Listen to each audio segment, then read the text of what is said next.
Madeleine, klasse, dass du den Weg hier zu uns in den Campervan gefunden hast. Du sitzt am Lagerfeuer, ja, wir sind beim CX Festival, das ist unser Hot Seat. Ein paar Fragen haben wir für dich, ungefähr 10 Minuten Zeit, wenn so ein bisschen schneller durchgehen.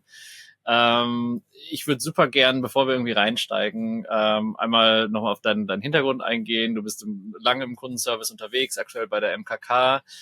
Vielleicht erzählst du uns nochmal, wie ist es überhaupt dazu gekommen, dass du heute hier bist, ja, und also im Kundenservice bist?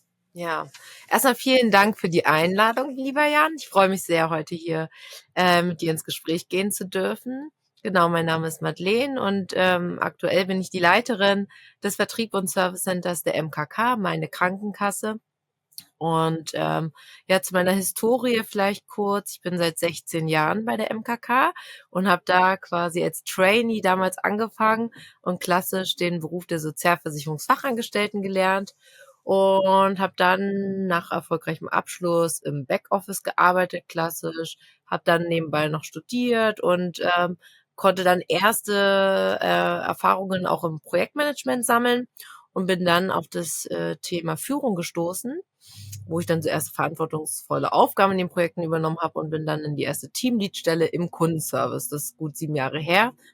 Und seitdem habe ich mehr Verantwortung übernehmen dürfen und wie gesagt, leite jetzt den ganzen Bereich und beschäftige mich seitdem her alles rund um Kunden, Kundenexperience und alles, was irgendwie den Service von morgen gestaltet und durfte meine ersten Erfahrungen jetzt im letzten Jahr sammeln, wo ich das erste Mal als Speakerin auch dabei war und auch heute hier beim CX Festival in einem Panel an einer Diskussion zur Skalierung teilnehmen durfte.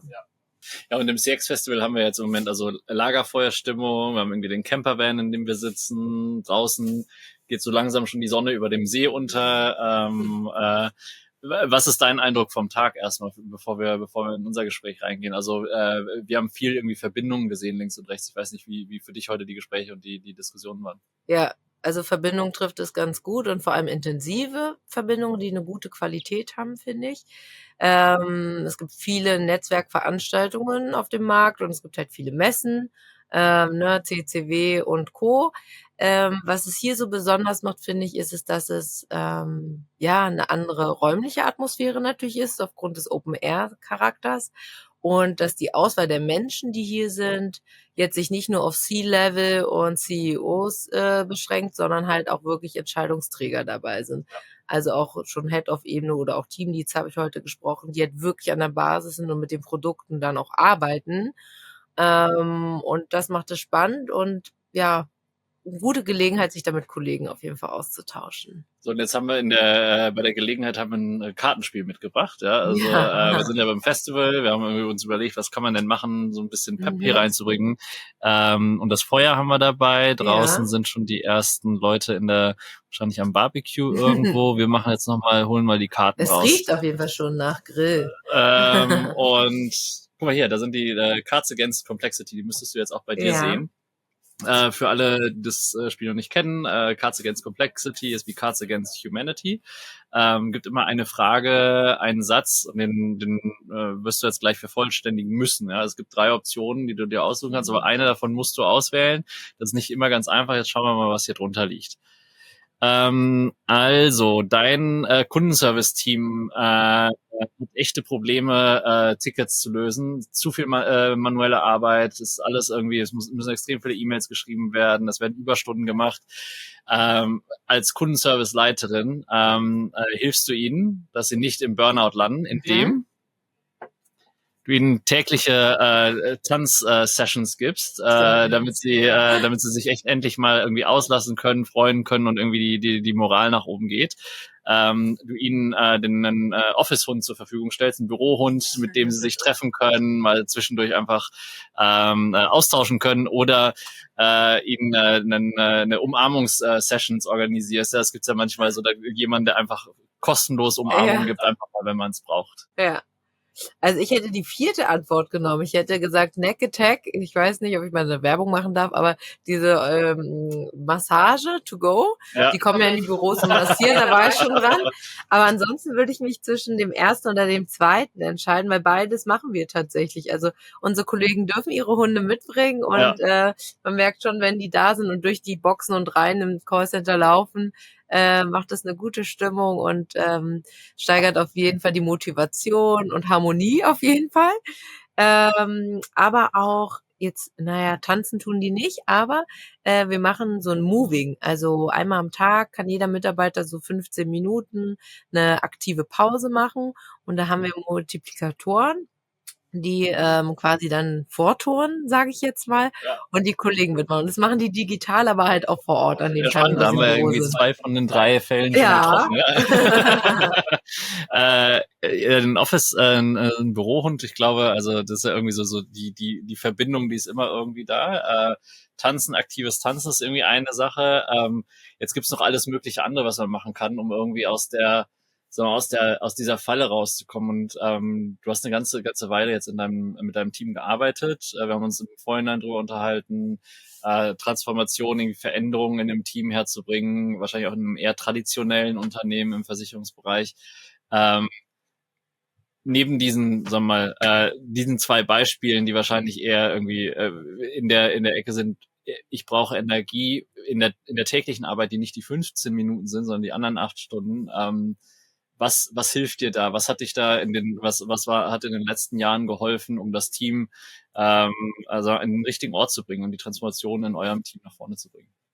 Also für mich ist ein ganz entscheidender Faktor auf jeden Fall Transparenz in dem, was wir tun, also was so geplant ist und da auch dahingehend nicht nur Transparenz, was wir tun, sondern auch das auch zu kommunizieren. Also wir glauben immer zu wissen, wir haben ja informiert und eigentlich müssten sie es ja wissen.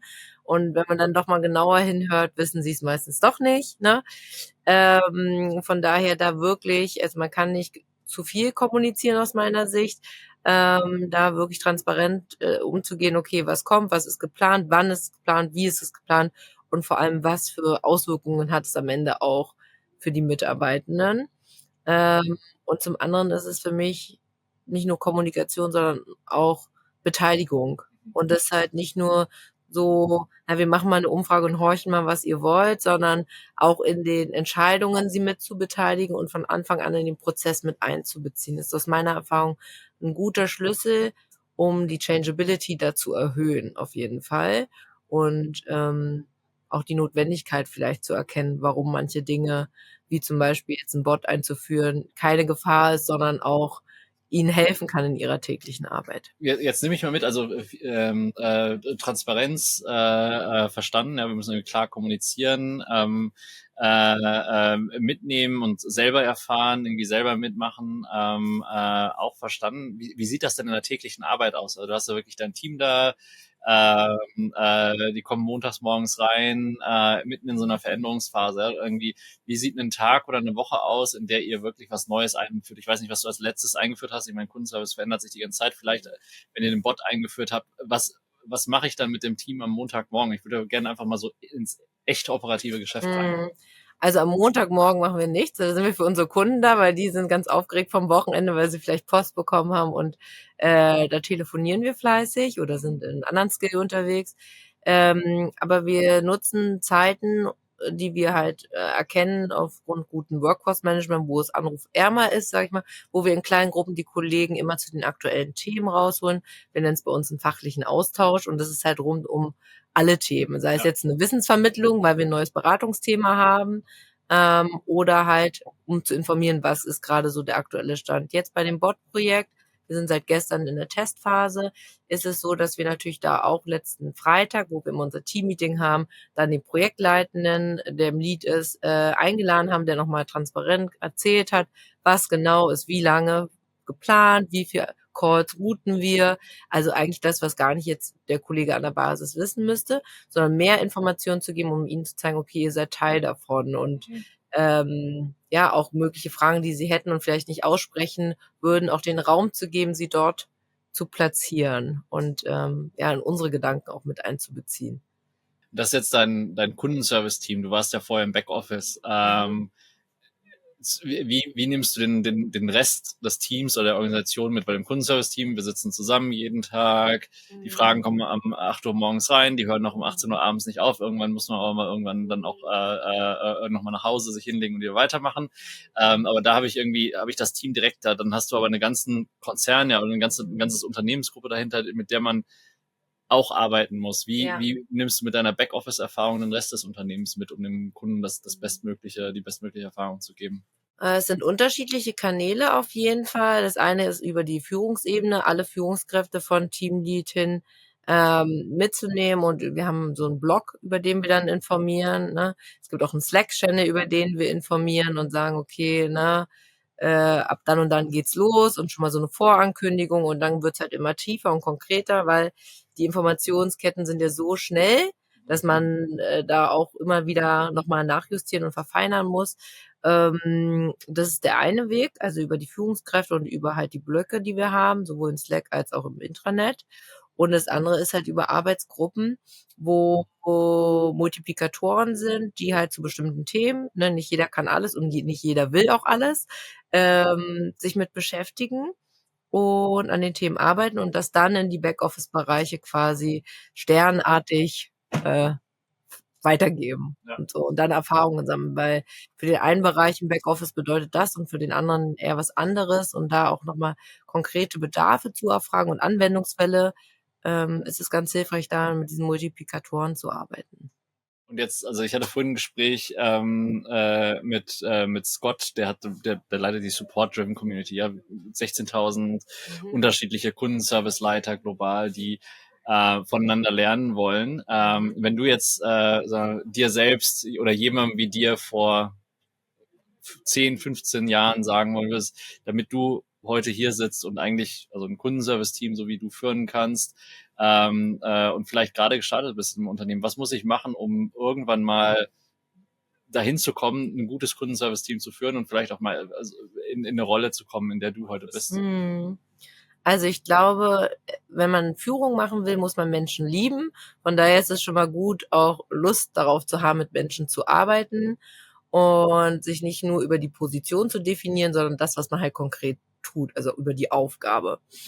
Und man muss auch, glaube ich, intrinsisch motiviert sein an den Themen, die rund um Kundenservice ist, ne? Ich sag mal so, man kann es ja verwalten, so ein Callcenter, oder man kann es halt auch gestalten und zukunftsfähig machen.